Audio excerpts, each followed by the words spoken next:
क्या जरदारी ने भी इस्टेब्लिशमेंट की ईंट से ईंट बजाई थी? फवाद चौधरी पर मुकदमा सही या गलत? हामिद मीर का कॉलम। रोजनामा जंग के कॉलम निगार और सीनियर सहाफ़ी हामिद मीर अपने कॉलम बहुत मुश्किल में हूँ इसमें लिखते हैं कि आजकल मुझे सबसे बड़ी मुश्किल ये है कि तहरीक इंसाफ, मुस्लिम लीग नून और पीपल्स पार्टी में कोई फर्क नजर नहीं आता। तीनों जमातों में मौजूद मेरे कुछ दोस्त ऑफ द रिकॉर्ड वही महसूस करते हैं जो मुझे नजर आता है, लेकिन ऑन द रिकॉर्ड कुछ बोलने के लिए तैयार नहीं है। आजकल इमरान खान बड़े एंटी एस्टेब्लिशमेंट बने हुए हैं।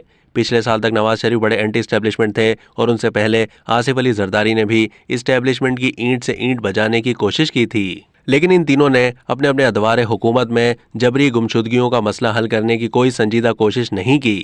ज्यादा पुरानी बात नहीं, सिर्फ 3 साल पहले इन तीनों जमातों ने जनरल कमर जावेद बाजवा को एक्सटेंशन देने के लिए अपने तमाम इख्तलाफात पसे पुश्त डाल दिए और कंधे से कंधा मिलाकर आर्मी चीफ की मुद्दत मुलाजमत में तोसी का कानून पास किया। इन तीनों का इनकलाब IMF की चौखट पर खत्म हो जाता है।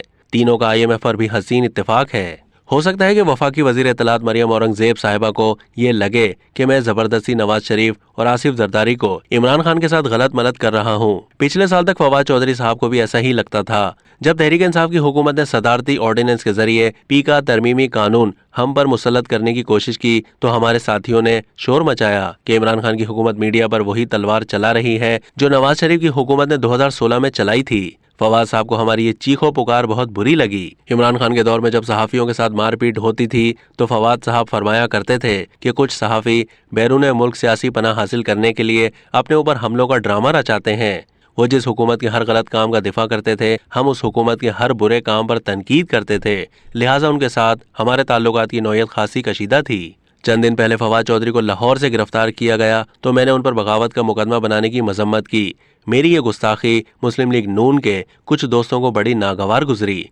एक मेहरबान ने फवाद चौधरी की तरफ से मेरे खिलाफ दिए जाने वाले बयानात और ट्वीट्स निकाले और बड़े तंजिया कलमात के साथ मुझे फॉरवर्ड कर दिए। फवाद चौधरी के बयानात खासे सख्त थे जिन्हें मैं भूल चुका था। क्या माजी के इन बयानात की वजह से मैं उन पर ताज़ीरात पाकिस्तान की दफ़ा 124A के तहत बगावत का मुकदमा बनाने की हिमायत कर दूं?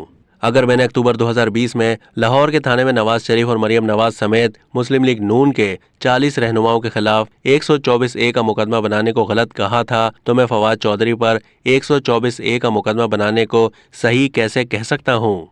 अब तक के लिए इतना ही। मजीद मालूमात के लिए डेली जंग के YouTube चैनल को सब्सक्राइब कीजिए।